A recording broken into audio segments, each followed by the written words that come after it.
안녕하세요. 아들 하나를 키우고 있는 30대 중반의 여성입니다. 진짜 옛날 어른들 말씀에 틀린 거 하나 없습니다. 한쪽이 기우는 결혼하면 안 되고 염치를 모르는 사람은 상종을 하면 안 된다는 그 말, 제가 진짜 직접 배우고 깨달았네요. 처음 남편을 알게 된 건 일 때문이었어요. 당시 저는 온라인 쇼핑몰을 운영하고 있었고 중국과 일본 쪽으로 사업을 확장하려고 백방으로 뛰어다니던 때였지요. 주변에서는 저에게 굳이 사서 고생이라며 저를 말리기도 했지만 제가 원래 일에 대해선 욕심이 많거든요. 결국 보다 못한 지인이 지금의 남편을 소개해주겠다 했습니다. 무역회사에서 오래 일했으니 어쩌면 도움이 될지도 모르겠다면서요. 사실 남편이 하는 일은 제가 생각하는 것과는 많이 달랐습니다. 저는 처음부터 알고 있었고요. 하지만 지인의 마음 씀씀이가 너무 고마웠기에 남편을 소개받기로 했지요. 하지만 그렇게 만나게 된 남편은 정말 괜찮은 사람이었습니다. 한 번만 만나고 헤어지기엔 아쉬울 만큼이요. 이후로 남편과 저는 누가 봐도 쓸데없는 이유를 만들어내면서 연락을 하고 저녁 식사를 하고 어떻게든 자리를 만들어가며 서로를 알아갔지요. 그렇게 한 달 반쯤 지나갈 무렵 남편이 정식으로 사귀자고 하면서 연인 사이가 되었습니다. 어느 다른 연인들처럼 때로는 말다툼도 했지만 전반적으론 평범한 연애를 했어요. 게다가 저나 남편이나 이미 30대 중반을 향해 달려가고 있었기 때문에 가벼운 마음만으로 만나는 사이는 아니었습니다. 사귄 지 1년이 넘어가면서부터는 결혼에 대한 이야기도 자연스레 나눌 만큼 서로를 진지하게 생각하고 있었거든요. 하지만 그런 저희의 관계에 큰 고비가 찾아온 적이 있습니다. 그건 바로 저나 남편 때문이 아니라 아버님으로 인해 발생했지요. 사실 아버님이 잘못하신 것도 아닙니다만 아버님께서는 중저가 신발을 수출하시는 회사를 운영하고 계셨는데 그 회사가 부도가 났거든요. 사실 사귀고 얼마 되지 않아서부터 아버님의 사업 상황이 불안불안하다는 건 남편을 통해서 들어왔었기에 사업 실패 자체가 충격적으로 다가오진 않았습니다. 저를 더 충격받게 한 건 아버님께서 나름대로 사업으로 본 손해를 메꿔보시겠다며 경마를 하셨다는 거였지요. 솔직한 말로 점잖으신 줄 알았던 아버님께서 온갖 사고는 다치고 다니시니 환장할 노릇이었네요. 그럼에도 불구하고 제가 남편과 결혼을 결심한 건 남편 자체가 좋은 사람이었기 때문입니다. 다정하고 자상한 성격에 저희 부모님께도 어찌나 살가운지. 저는 형제가 없는 외동이고 또 딸이라서 그런지 어머니랑 정말 가깝게 지내거든요. 그렇다 보니 아버지께서는 늘 당신에게도 친구 같은 아들 하나만 있으면 소원이 없겠다며 저와 어머니의 관계를 부러워하셨습니다. 그리고 그런 아버지께 남편은 처음부터 아버님 하면서 살갑고 넉살 좋게 행동했으니 저희 아버지께서 얼마나 남편을 예뻐하셨을지 상상이 되실까요? 그런 와중에 시댁이 망했다는 이야기를 들으시면 친정부모님께서 어떻게 나오실지. 솔직히 남편에게 말은 안 했지만 제가 속앓이를 정말 많이 했네요. 돈이 없어서 헤어진다는 건 생각만 해도 너무 슬프고 속상했지만 또 사람들 말이 그렇잖아요. 결혼은 현실이라고. 하지만 막상 시댁 이야기를 들으신 저희 부모님께서는 사업을 하다 보면 별의별 일이 다 있는 거라면서 오히려 남편을 다독여 주셨지요. 그렇게 저희는 친정부모님의 지지와 응원으로 헤어지지 않고 결혼까지 할 수 있었습니다. 그리고 결혼식을 올릴 무렵에는 제 사업도 어느 정도 자리를 잡아가고 있었고요. 여러모로 경사가 많았습니다. 게다가 친정아버지께서는 저희더러 일단 당신이 소유하고 있는 40평대 아파트에 들어와 살 수 있게 해주셨어요.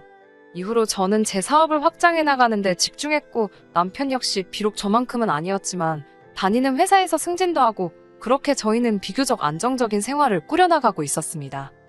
그런 남편과 문제가 생기기 시작한 건 절 대하는 시부모님의 태도가 달라지면서부터입니다.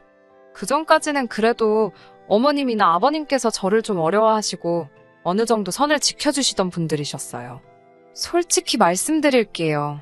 제가 사업을 하다 보니까 어버이날이나 명절에도 여러 가지 이유로 자리를 비울 수 없을 때가 종종 생깁니다. 그럴 때는 명절 음식이라던가 제가 며느리로서 해야 할 몫을 못한다는 생각에 죄송스러워서 용돈을 넉넉히 드리곤 했지요. 돈으로 때웠다고 뭐라 하지는 마세요. 어머님도 제 덕분에 음식도 다 사서 하고 몸도 편하고 좋다 하셨으니까요. 추가로 가족들 왔다 간 이후로 뒷정리하느라 힘드실까봐 설거지랑 청소를 도와주실 이모님도 불러드리고 그랬습니다. 정말로 제 딴에는 최선을 다했어요. 그런데 아들을 출산한 이후부터는 왜인지 저에게 고맙다는 말 대신 바라시는 게 더 많아졌지요. 출산 후 아이를 봐주신다는 핑계로 시어머니께서는 연락도 없이 저희 집에 오기 시작하셨습니다. 당시 저희 집에는 아이를 봐주시는 이모님이 이미 계셨기 때문에 어머님은 오지 않으셔도 됐는데 말이지요. 항상 하시는 말씀이 눈에 넣어도 아프지 않은 당신 손잡으러 오시는 거라고 저더러 신경 쓸 거 없다고 하셨지만 시어머니가 오시는데 신경 안 쓸 며느리가 세상 천지 어디 있겠어요. 그리고 문제는 어머님이 오셔서는 아이 봐주시는 이모님을 무슨 당신 수발 들어주는 사람이라 착각을 하셨는지 하대를 하셨던 모양이에요. 며느리인 제가 월급을 주니 이 정도는 시켜도 되는 거 아니냐 하시면서 당신 잔심부름을 시키시더랍니다. 심지어 한 번은 점심때 오셔서는 뜬금없이 콩국수가 드시고 싶다며 콩물을 직접 만들라고 하셨다는데 이모님이 얼마나 당황스럽고 화가 나셨겠어요. 결국 이모님이 관둔다 어쩐다 하시는데 정말 죄송스럽더라고요. 솔직히 믿을 만한 이모님 구하는 게 쉬운 일이 아니잖아요. 인기 많으신 분들은 대기를 걸어도 될까 말까한 상황인데 말이에요. 결국 어머님 덕분에 한 달에 50만 원씩 더 드리고 쉬는 날도 하루 더 드리는 조건으로 이모님을 붙잡을 수 있었습니다. 이모님을 자르고 아예 어머님께 손자를 봐달라고 부탁을 드리는 것도 제가 생각을 안 해본 건 아니지요. 하지만 저희 어머님이요. 손자 보고 싶어서 저희 집에 오시는 거라 했지만 실상은 그게 아니었습니다. 언젠가부터 걸핏하면 당신이 사시는 집은 좁고 바로 앞에 또 다른 아파트가 있어서 경관도 없고 답답하다는 말을 입에 달고 다니셨어요. 그러면서 몇 번 합가 이야기를 꺼내기도 하셨고요. 근데 그 이야기가 저한테 씨알도 안 먹히니까 나중에는 저희 집에 오실 때마다 자꾸 당신 짐을 조금씩 갖다 두시지를 않나. 졸려서 도저히 집에 못 가시겠다고 주무시고 간다고 우기시질 않나. 심지어 한 번은 어머님이 당신 친구분을 저에게 말도 없이 데리고 오셔서는 당신 아들이 산 집이라고 자랑을 하시더랍니다. 이모님은 집안일 해주는 여자라고 소개하셨고요. 이것도 그때 이모님이 관둔의 만에 소리가 나오면서 알게 된 사실이었습니다. 결국 사람 불러서 어머님이 그동안 사부작 옮겨놓으신 짐들 한 번에 다 빼서 시댁으로 보내드렸어요. 그리고 앞으로 저희 집에 오실 때는 무조건 저랑 통화하고 이후에 찾아오시는 걸로 이야기를 마무리 짓긴 했지만 아시겠지요? 제가 왜 어머님께 제 아들을 맡길 수가 없었는지요. 그래도 여기까지는 장가 잘 간 아들 둔 어머님의 귀여운 허세라고 이해해드렸습니다. 하지만 어머님의 음흉한 속내를 알고 나니까 더 이상은 한가족으로 살 수가 없겠다는 확신이 들더군요. 빚 때문에 파산 신고까지 하신 아버님이 경제활동을 하시는 건 불가능했습니다. 그리고 저희 어머님은 원래 평생 일이란 걸 해본 적이 없으신 분이셨고요. 뻔히 시부모님이 소득이 없다는 걸 알면서 모른 채 할 수가 없었습니다. 만약 제가 저 하나 먹고 살기도 빠듯했다면 모르겠지만 그런 상황도 아니었으니까요. 그래서 결혼 초부터 남편이 본인 월급에서 80만 원 정도는 시댁에 드리고 있는 걸 어렴풋이 눈치는 채고 있었습니다만 저 또한 50에서 100만 원 정도 매달 보내드리고 있었어요. 아깝다고 생각해 본 적은 없습니다. 시부모님이 평안하셔야 남편도 스트레스를 덜 받을 거고 모든 게 사랑하는 남편을 위한 길이라 여겼으니까요. 하지만 언젠가부터 어머님께선 이 모든 게 당연하다고 생각하셨던 모양입니다. 올해 초 친정아버지께서 가지고 계시던 재산의 일부를 정리하시고 훗날 저에게 증여를 해주시겠다며 경기도에 있는 작은 원룸 건물을 하나 사들이셨습니다. 맨 위층에는 방 2개짜리 가정집도 하나 있었는데 전 건물 소유자가 그곳에서 가족과 함께 살고 있었고요. 하지만 건물을 팔면서 당연히 그 가족들도 이사를 가게 되었고 아버지는 그 건물의 관리를 저희 시부모님께 맡기면 어떨까라며 이야기를 꺼내셨습니다. 건물 관리라 해봤자 사실 실질적인 치안이나 보안 문제는 경비업체가 하고 있었고 청소하러 오는 회사도 따로 있었기 때문에 시부모님께서 고생하실 일은 전혀 없었거든요. 그러니까 요즘 젊은 사람들 말로 치자면 꿀 같은 아르바이트였지요. 저는 친정아버지의 배려에 너무 감사했고 시부모님도 좋아하실 거라는 확신이 있었습니다. 하지만 제 이야기를 들으신 어머님 아버님께서 보여주신 반응은 제 예상과는 너무나 달랐어요. 어머님께서는 질색을 하시며 당신이 서울을 떠나 어떻게 사냐고 하셨습니다. 아버님께서도 지금 당신더러 사돈 내 건물 경비나 하라는 거냐며 몹시 기분 상해 하시더라고요. 아니, 솔직히 경비가 나쁜 직업인가요? 아무 일도 안 하고 계시는 아버님께서 경비가 어쩌고저쩌고 불평을 늘어놓으시는 모습을 보고 있자니 며느리로서 이런 말 뭐하지만 지금 찬밥 더운 밥 가리실 땐가 싶었습니다. 언제까지 사장님 소리에 취해서 사실 건가? 아버님이 안쓰럽고 동시에 갑갑했고요. 그런 와중에 아버님께선 계속해서 당신 알기를 뭐로 아는 거냐며 화를 주체를 못하고 계셨고 그런 아버님께 다시 한번 정중히 설명을 드렸습니다. 하루에 한두 번 건물 안팎으로 어디 부서지거나 망가진 게 있는지만 봐주시면 된다고요. 건물 앞에 서 계시라는 것도 아니라고 정말 쉬운 일이라고 해도 그렇게 쉬우면 니나 하라는 소리나 들었네요. 하지만 무엇보다도 도가 지나친 어머님의 욕심이 저로 하여금 이혼을 결심하게 만들었습니다. 건물 관리인도 싫다, 서울 떠나기도 싫다, 늙은 시부모한테 꽁으로 돈 주는 것 같아서 아까워서 그러냐 별의별 불평과 시비를 다 감내했습니다만 마지막에 어머님이 하신 한마디는 참을 수가 없었거든요. 어머님께선 그날도 건물 관리 일로 저에게 듣기 싫은 소리를 늘어놓으시다가 급기야 어차피 너네 부모 다 죽으면 그 재산 다 우리 거 아니냐입니다. 그러면서 그러니까 저희 부모님더러 늙은 당신들 부려먹을 궁리하지 마시고 그 돈 미리 좀 나눠 쓰자 그러라더군요. 어처구니가 없는 정도가 아니라 속에서 화가 솟구쳤어요. 어머님께선 제 굳어버린 표정을 보셨는지 웃자고 하는 소리라고 수습을 하시려 들긴 했지만 이미 쏟아진 물바가지를 주워 담을 수 있나요? 제가 어머님께 그게 왜 우리 재산이냐고 따졌습니다. 주셔도 저희 부모님이 저한테 주시는 거잖아요. 그리고 아무리 농담이라도 저희 부모님이 돌아가시네 어쩌네 그런 말씀은 하지 마시라고 했습니다. 저는 그 재산 안 받아도 좋으니까 친정 부모님이 오래오래 건강하게 사셨으면 좋겠다고요. 그러자 어머님께서는 저더러 그게 네 재산만 되냐고 나중에 당신 아들 재산도 되고 당신 손주 재산도 될 거라며 저더러 자꾸 이상한 소리를 한답니다. 그러면서 가족 간에 네 거 내 거 나눠 버릇하는 거 아주 안 좋은 습관이라며 저더러 고치라고 하시대요. 어처구니가 없다는 말이 이럴 때 쓰는 거 맞지요? 그날 밤 남편에게 낮에 어머님과 나눴던 대화를 전했습니다. 저는 당연히 남편이 제 편을 들어줄 거라 생각했어요. 일단 상식적으로 어머님 말씀은 말이 안 되었고 둘째로 평소에도 논리적이고 옳고 그름을 잘 따지는 남편의 성격을 잘 알고 있었으니까요. 하지만 남편의 반응은 정말 뜻밖이었습니다.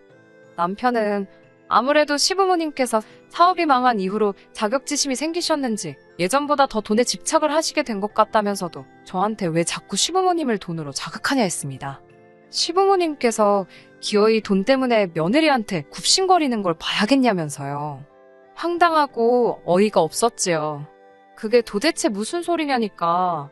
어차피 자식으로서 드려야 되는 돈이면 기왕 드리는 거 기분 좋게 드리면 얼마나 좋냐입니다.